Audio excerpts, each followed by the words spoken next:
Do you ever look at your bank account and wonder where all your money went? That's happened to me too many times. So in this video, I'm breaking down the 11 things I stopped buying to save more money, not to be super restrictive or to deprive myself, but to take control of my finances and put more money towards saving and investing so it works for me. I don't believe that you have to live on the bare minimum or be super restrictive to reach your goals, but I do believe in living below your means and being intentional with how you spend. Hey, I'm Davina and welcome to my Finance Corner. I have over 15 years of accounting and finance experience, and I've learned a lot from my career and my own personal finance journey. And on this channel, we'll talk all things money in a way that's simple and relatable. Let's get into it. Number one, food delivery services. Now, I fell into the trap of constantly ordering food delivery services. And what's crazy is I never used to do this before lockdown, but it's easy to fall into the trap of spending money on convenience. And now they have so many apps and they have so many deals to entice you, like Cheeky Tuesday with the unlimited options and free delivery and stuff like that. And all of a sudden I found myself constantly ordering these food delivery services. But I noticed that I would tend to order them if I was tired after a long day of work and I didn't have any meals planned. So now I plan my meals every week. I go grocery shopping with a list and I cook at home. I still get takeout once or twice a week, but it's no longer my default. And that's one of the great things about having a budget, because when you track your spending, you'll see how those food delivery services and other items add up. Suddenly you're looking through your budget and you can see that you're spending £100 or £150. Trust me, this can happen if you're not actually paying attention. But once you see it, it's hard to ignore. By the way, if you want a budget template to help you put a budget together, I've got a free budget in the description box below. Grab a copy for free. Daily Starbucks. I used to grab one every morning on the way to work. My orders were either a vanilla latte or a white mocha. But now they're nearly like £6. And I realised it became more of a daily habit than a treat. What I do now is I buy the ingredients from the supermarket and I make them at home. I even bought myself a little milk frother so I get a bit of the luxury feel at home, but for way less. The milk frother costs less than £10 on Amazon. If I'm working from a cafe or a Starbucks, I'll still get one, but I'll use a reusable cup, so I get a little discount, but it's no longer part of my daily routine. Fashion trends. I used to buy clothes based on trends. If it looked good and everyone else was wearing it, I wanted it. But over time, I realised that I barely wore half the stuff and it ended up sitting in my wardrobe catching dust. I found that the style didn't actually suit me, or I just outgrew it. And the thing is, when you shop based on trends, you realise that everybody tends to start looking the same. So what I noticed is that I would kind of wear the same core pieces on repeat. So now I stick to a simplified capsule wardrobe. And honestly, it makes getting dressed so much easier. I have a lot less clutter, I have fewer decisions, and a lot more money saved. Number 4, overpriced skincare products. The beauty industry knows how to get you. It's a billion-dollar industry and the marketing is designed to tap into your pain points so you feel compelled to buy the product. Everywhere you look now, there's an ad, and you even have influencers showing you their skincare routines.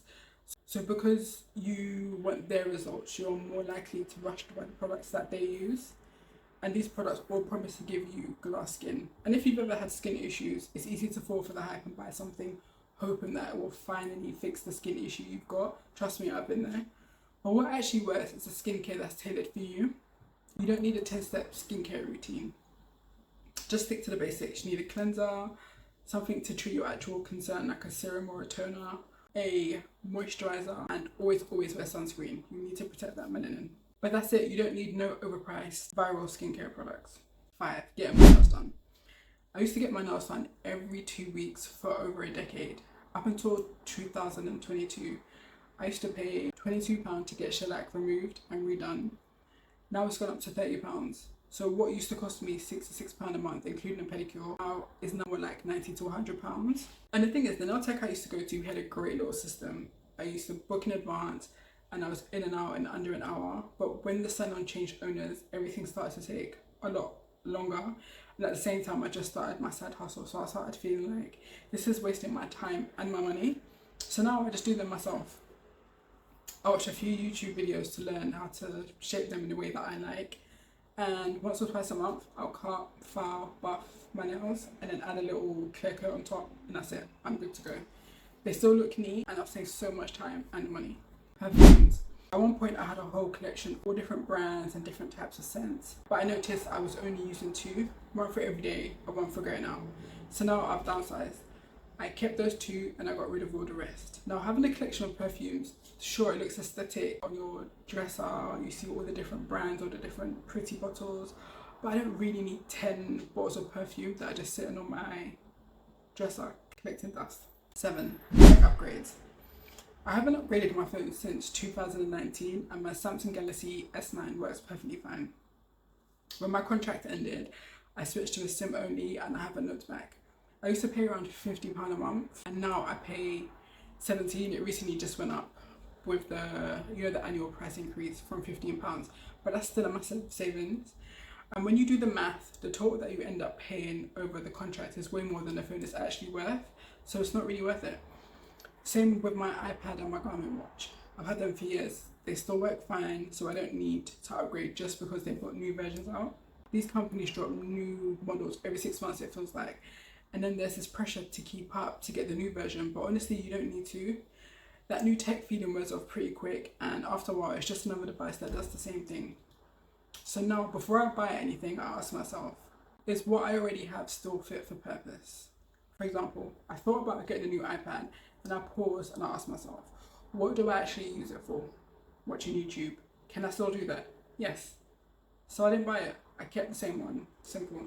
So before you rush to buy any new tech, just ask yourself those few questions. Is what I have still fit for purpose? Do I actually need the new version? Bottled water. I used to buy 6 packs of bottled water every week because I drink a lot of it, but over time it adds up, both money-wise and waste-wise. So now I use a water filter jug. I bought the jug once and I bought the cartridges on Amazon. It saves so much money and it's better for the environment. 9. Unnecessary subscriptions. I used to have Sky TV for years, then I switched to Now TV. When I thought about it, I thought I barely watch actual TV, and I realised I kept the TV subscriptions out of habit, but my watching habits had actually changed, so I didn't need it. I mainly listen to podcasts, I watch YouTube and occasionally Netflix, so I switched to a Fire Stick and cancelled the rest. These subscriptions can sneak up on you, so you can apply the same thinking to any subscriptions you have, like a gym membership or apps or services that you signed up for but forgot about or no longer use. So go through your expenses and look through and ask, am I actually using this? If not, cancel it and save money. 10. Productivity tools. I love productivity. I'm a sucker for a good planner or journal. At one point I had a weekly planner, a journal and a 5-minute journal. Why did I need 2 different journals that essentially do the same thing? It was unnecessary and it became a bit too much, so now I've simplified it. I use one journal to do my daily pages and I plan my week using Notion. It's still productive, but way less clutter. 11. Things that are expensive to maintain. Now this is a big one. Sometimes we buy things to look like wealth, but they cost a lot to buy and we often don't think about the high maintenance costs. So this includes things like a newer car that comes with high car insurance, fuel costs and maintenance costs, designer bags that need special care, designer clothes that can only be dry cleaned. I realised a lot of these things are about trying to look like I had money, but now I buy things that are still of good quality but are affordable and easy to maintain, because I'd rather put that money into savings and investments or courses to improve myself and my skills. That's way more valuable. Then when you stop caring about what others think, you realise that you don't actually need a lot of these things. And that feeling is so freeing. These small changes made a huge difference in how much I was able to save, but more importantly, they helped me get intentional with how I spend. It's not about depriving yourself, it's about asking, is this really adding value to my life or is it just draining my bank account? Let me know in the comments, what's one thing you stopped buying to save money? If you like this video, check out my other video, Why Looking Poor is Important. I hope you enjoyed this video and found it helpful. Don't forget to like and subscribe, and I'll see you in the next one. Thanks for watching.